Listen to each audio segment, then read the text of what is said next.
오늘 이 시간 우리에게 주신 하나님의 말씀은 요한복음 21장 18절부터 23절까지 말씀입니다. 한 절씩 함께 교독하겠습니다. 내가 진실로 진실로 내게 이르노니 내가 젊어서는 스스로 띠뛰고 원하는 곳으로 다녔거니와 늙어서는 내 팔을 벌리리니 남이 내게 띠띠우고 원하지 아니하는 곳으로 데려가리라.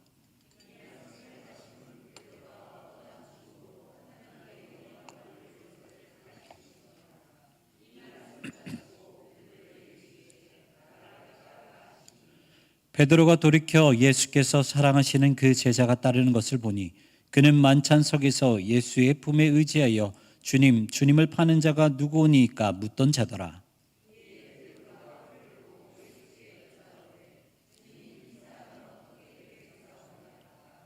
예수께서 이르시되 내가 올 때까지 그를 머물게 하고자 할지라도 내게 무슨 상관이냐? 너는 나를 따르라 하시더라.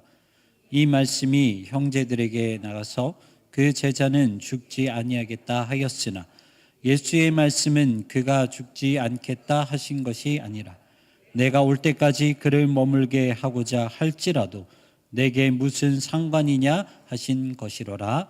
아멘. 아멘. 우리 함께 인사하겠습니다. 예수님이 여기에 계십니다. 아멘. 아멘. 네, 정말 아멘이 중요한 것 같습니다. 우리 한 번 더 해볼까요? 예수님이 여기 계십니다. 아멘. 아멘. 축구 경기에서 가장 중요한 것은 골을 넣는 것이죠. 그런데 이 골이라는 단어에 또 다른 의미가 있습니다. 이 바로 목표라는 이제 의미를 가지고 있는데요. 그리고 축구에서 최종적인 목표 역시 골을 많이 넣는 것이죠. 아무리 유명한 축구 선수들이 많다고 해도, 그리고 아무리 경기력이 좋고 아무리 공을 많이 소유하고 있다 하더라도 결국에는 골을 많이 넣는 팀이 승리하게 되어 있습니다. 이 사람들은 각자의 목표를 가지고 살아가고 있죠. 더 나은 삶을 살기 위해서, 그리고 각자 이루고 싶은 그 꿈과 목표를 위해서 최선을 다하고 있습니다. 하지만 우리가 가만히 생각해 보면 아무리 사실 목표가 없다 하더라도 모든 사람들은 성장하게 되어 있죠. 그것은 싫든 좋든 자신의 선택이 아니라 시간이 지날수록 사람은 성장할 수밖에 없다는 것입니다. 어릴 때 이유식을 먹었다면 나중에 성인이 되었을 때는 여러 가지 단단한 음식을 또 먹게 되고, 그리고 유치원을 다녔다면 초등학교를 지나 중학교, 고등학교, 대학교 삶을 살아가게 되죠. 그리고 부모님에게 먹고 사는 것을 도움받았다면 나중에는 스스로 먹고 살 수 있게 되어야 하는 것입니다. 이렇게 대부분의 사람들은 다음 단계로 성장하게 되어 있다라는 것이죠. 그렇다면 우리 그리스도인들은 어떻게 되어야 할까요? 그리스도인들도 당연히 성장하면서 목표를 향해서 달려나가는 것이 맞습니다. 히브리서 5장 12절부터 14절은 우리에게 이렇게 말씀하고 있습니다. 때가 오래되었으므로 너희가 마땅히 선생이 되었을 터인데 단단한 음식을 못 먹고 젖이나 먹어야 할 자가 되었도다. 이는 젖을 먹는 자마다 어린아이니 의의 말씀을 경험하지 못한 자요, 단단한 음식은 장성한 자의 것이니 그들은 지각을 사용함으로 연단을 받아 선악을 분별하는 자들이니라. 아멘. 성경은 우리에게 명확하게 말씀을 하고 있습니다. 시간이 지날수록 사람이 성장하는 것처럼 그리스도인들도 어린아이 신앙에서만 머물지 않고 반드시 장성한 신앙에 이르러야 한다라고 우리에게 말씀하고 있죠. 하지만 문제는 무엇이냐면 시간이 지날수록 신앙이 깊어지는 사람이 있는 반면에 아무리 시간이 많이 지난다 하더라도 성장하지 못하고 어린아이의 신앙에 머물고 있는 사람들이 여전히 있다라는 것입니다. 이렇게 신앙은 연수가 중요한 것이 아니라 얼마나 하나님과의 관계가 더욱더 돈독해지고 깊어졌는지, 그것이 더 중요하다는 것이죠. 그렇다면 우리의 신앙은 지금 어느 정도 자랐을까요? 오늘 본문을 이해하기 위해서는 사실 오늘 본문 이전의 이야기를 조금 한번 살펴봐야 될 필요가 있는데요. 예수님은 부활하시고 나서 베드로를 만나러 가십니다. 그리고 베드로와 함께 조반을 먹고 나서 베드로에게 이렇게 질문하시죠. 요한의 아들 시몬아, 너가 이 사람들보다 나를 더 사랑하느냐? 이때에 베드로는 이렇게 대답합니다. 내가 주님을 사랑하는 줄 주님께서 아시나이다. 이렇게 세 번 질문을 주고받죠. 이 개역개정 성경에서는 사랑하느냐? 네, 사랑합니다 라고 똑같은 사랑이라는 단어로 표현을 했지만 이 사실 원어로 보면 다른 단어를 사용하고 있습니다. 첫 번째와 두 번째 질문은 예수님께서 질문하시는 그 사랑은 아가페 사랑으로 질문하고 있어요. 그러니까 베드로야, 너는 나를 아가페 사랑으로 사랑하고 있느냐라고 질문하셨다는 것이죠. 하지만 베드로는 거기에 대해서 아가페 사랑으로 답하지 않고 필레오 사랑으로 대답했다는 거예요. 예수님이 얼마나 속상하셨을까요? 이 세 번이나 배신했지만 그래도 예수님이 찾아가 주셨잖아요. 그렇다면 이 말이라도 아가페 사랑으로 사랑합니다 이렇게 고백하면 예수님의 마음이 얼마나 좋으셨을까요? 그런데 베드로는 필레오 사랑으로 대답했다는 것입니다. 하지만 예수님은 그런 베드로의 모습도 사랑으로 품으셨다는 것이죠. 그래서 예수님은 세 번째로 베드로에게 질문하실 때 베드로의 수준에 맞춰서 질문하십니다. 베드로야, 너가 나를 필레오 사랑으로 사랑하느냐? 네, 주님. 제가 주님을 필레오 사랑으로 사랑합니다. 이렇게 베드로가 조금 늦어도 예수님은 기다려 주셨죠. 그리고 나서 예수님은 베드로에게 의미심장한 말씀을 남기십니다. 무슨 말이냐면 베드로야, 너가 나를 사랑한다면 이제 내 양을 먹이라. 바로 베드로에게 사명을 주셨다라는 것이죠. 원래 양을 돌보시는 분은 예수님이십니다. 요한복음 10장 11절의 말씀을 보면 이렇게 기록하고 있습니다. 나는 선한 목자라. 선한 목자는 양들을 위하여 목숨을 버리거니와. 그리고 누가복음 15장 4절에도 이렇게 기록하고 있죠. 너희 중에 어떤 사람이 양 100마리가 있는데 그중 하나를 잃으면 99마리를 들에 두고 그 잃은 것을 찾아내기까지 찾아다니지 아니하겠느냐. 아멘. 성경은요, 예수님을 선한 목자라고 소개하고 있습니다. 목숨을 다해서 양들을 돌보시고요, 그리고 양 한 마리를 잃어버리면 그 한 마리를 찾기 위해서 애쓰시는 분이 바로 우리 예수님이라고 성경을 말씀하고 있죠. 이렇게 양을 먹이는 사역은 원래 예수님의 사역이었다는 것입니다. 그런데 예수님은 그 사명을 누구에게 맡기셨다는 것입니까? 베드로와 제자들에게 맡기셨다는 거예요. 그런데 여기에서 정말 중요한 것이 있습니다. 그것이 무엇이냐면 예수님이 언제 그 사역을 제자들에게 넘기셨냐라는 거예요. 언제? 그때가 언제냐면 바로 예수님이 부활하시고 나서 제자들에게 사명을 넘겨주셨다는 것입니다. 부활을 기점으로 해서 예수님은 당신의 사명을 제자들에게 넘겨주셨다는 거예요. 그런데 문제가 있었죠. 아직 제자들은 그 사명을 받을 준비가 되지 않았다는 것입니다. 베드로는 수제자였지만 예수님을 3번이나 부인했던 사람이고, 가룟 유다 역시 예수님이 사랑하는 제자였지만 예수님을 배반해서 로마 군사들에게 예수님을 팔아넘겼던 사람들이고, 나머지 제자들도 예수님이 십자가에 달리셨을 때 모두 다 예수님을 버리고 도망가기 바빴던 사람들이었습니다. 이렇게 제자들은 예수님의 사명을 받기에는 한없이 연약한 사람들이었다는 것이죠. 하지만 그럼에도 불구하고 예수님은 이제는 너희가 내 양을 먹여야 한다라고 하시면서 제자들에게 그 중요한 사명을 넘겨주셨다는 것입니다. 이 복음서와 사도행전을 보면 예수님이 부활하시기 전후로 제자들의 모습이 완전히 바뀌었다는 것을 알 수 있는데요. 바로 제자에서 사도의 모습으로 바뀌었다는 것이죠. 우리가 일반적으로 이 제자 그리고 사도라는 말을 사실 혼용하면서 비슷하게 사용하는 경우가 많은데요. 이 사실 제자와 사도는 하늘과 땅 차이입니다. 먼저 제자는요, 헬라어로 마스테스라고 하는데 배우는 자, 따르는 자라는 의미를 가지고 있습니다. 그래서 예수님의 제자라고 한다면 예수님께 가르침을 배우고 배운 대로 실천하는 사람이 예수님의 제자 제자라고 말을 하죠. 그런데 신약에서 말하는 예수님의 제자는 예수님을 따라다녔던 12제자만 말하는 것이 아니라 예수님의 말씀을 들었던 모든 사람들을 제자라고 말을 하고 있습니다. 대표적으로 누가복음 10장을 보면 예수님께서 70명의 제자를 세워서 각 다른 지역에 파송하는 이야기가 나오고요. 그리고 사도행전에서는 마가의 다락방에서 함께 기도하기로 모였던 120명을 제자로 소개를 하고 있습니다. 이렇게 제자는 누가 되었든지 간에 예수님을 따르는 사람들이라면 제자로 불렀다라는 것이죠. 하지만 사도는 달랐습니다. 사도라는 단어는 헬라어로 아포스톨로스라고 하는데 보냄을 받은 자라는 말입니다.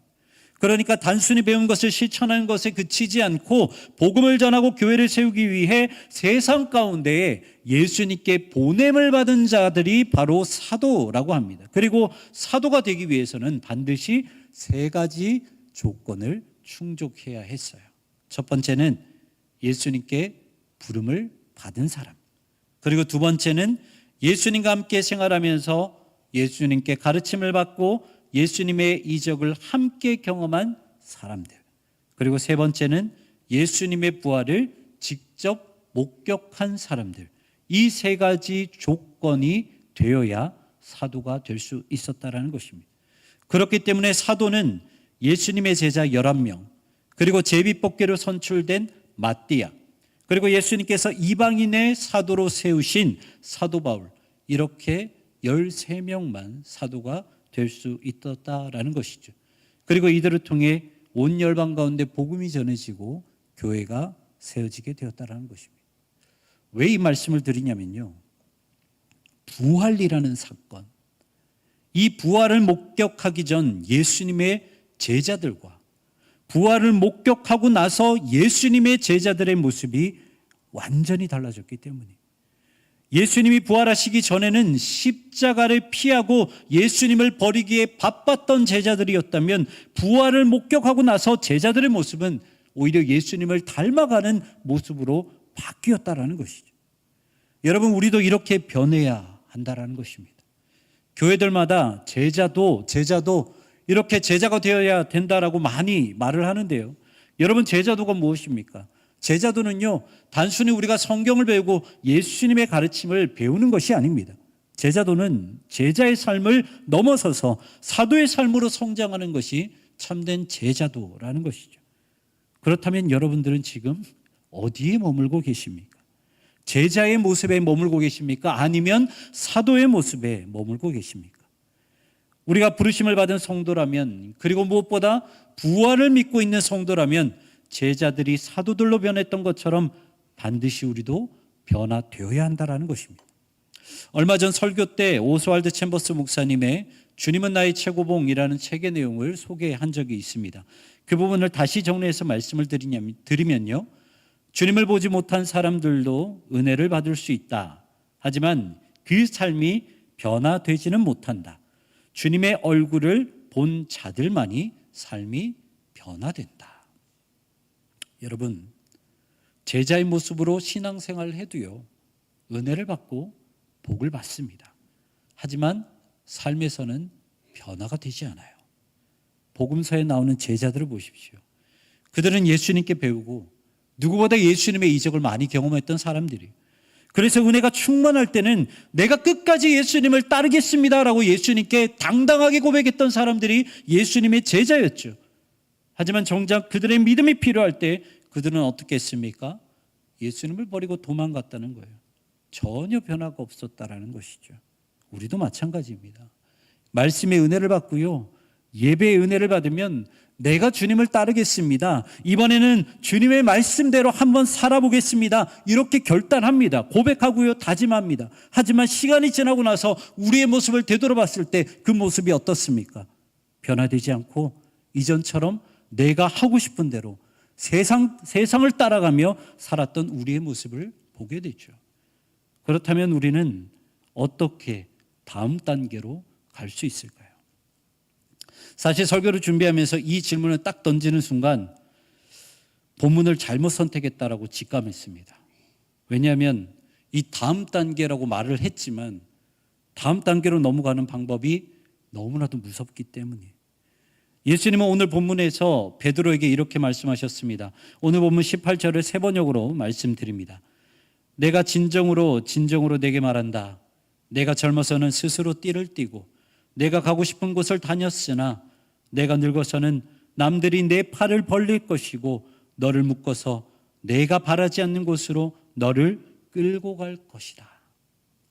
베드로가 젊었을 때는 자신이 원하는 대로 살았지만 나중에는 다른 사람에 의해 끌려가게 될 것이고 팔을 벌리게 되고 묶이게 될 것이다 라고 말씀하시죠. 무슨 말이냐면 베드로 역시 예수님의 뒤를 따라가게 될 것이다 라는 말입니다.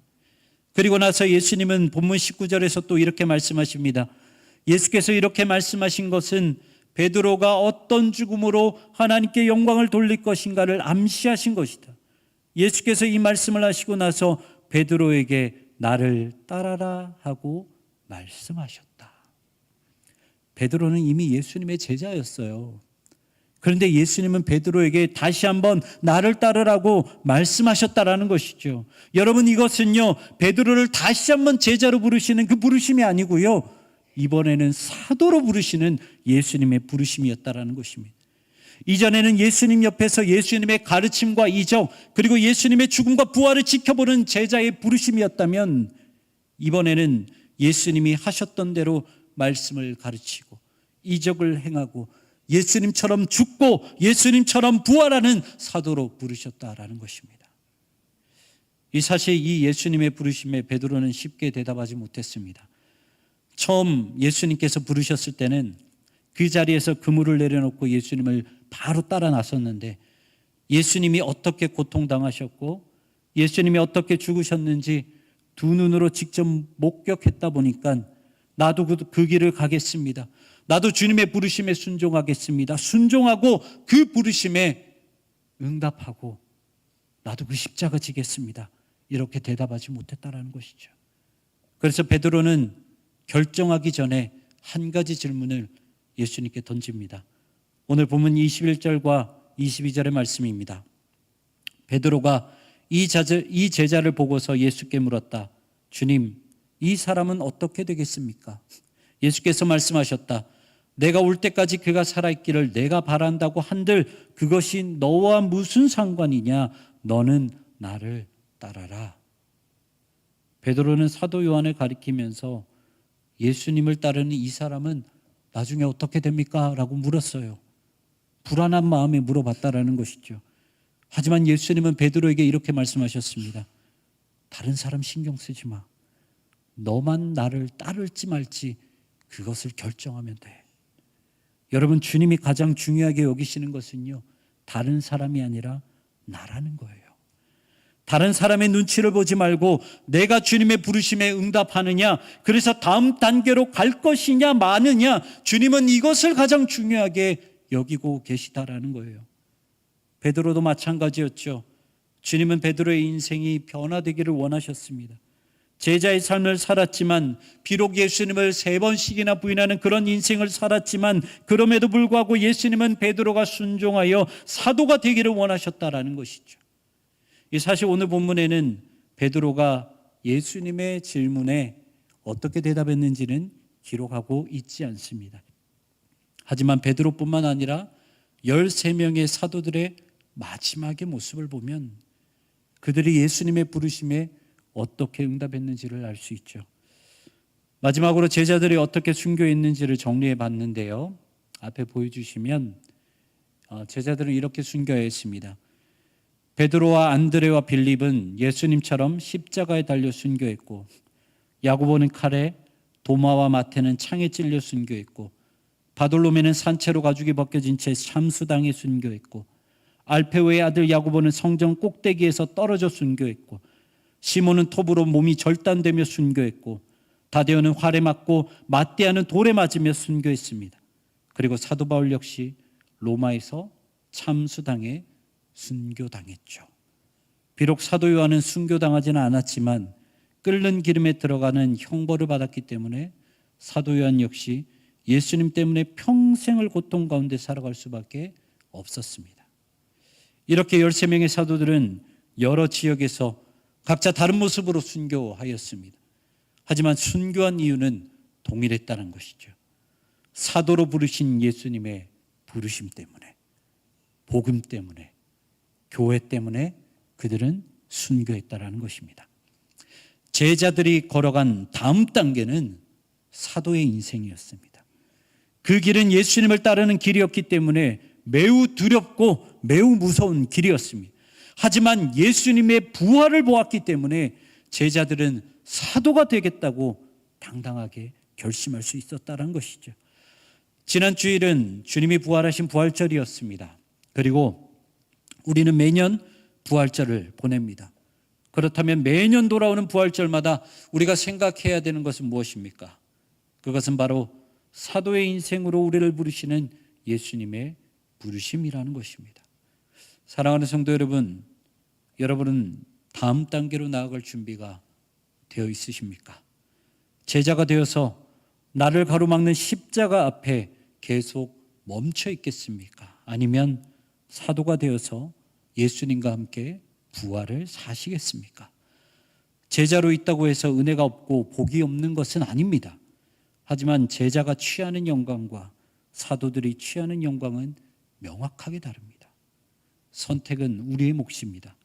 신앙생활할 때 이 질문을 항상 마음에 품으시기 바랍니다. 그리고 예수님의 부활이 우리 안에 충만하게 채워질 때 예수님의 두 번째 부르심에 순종하는 우리 모두가 되기를 주님의 이름으로 축원합니다. 아멘.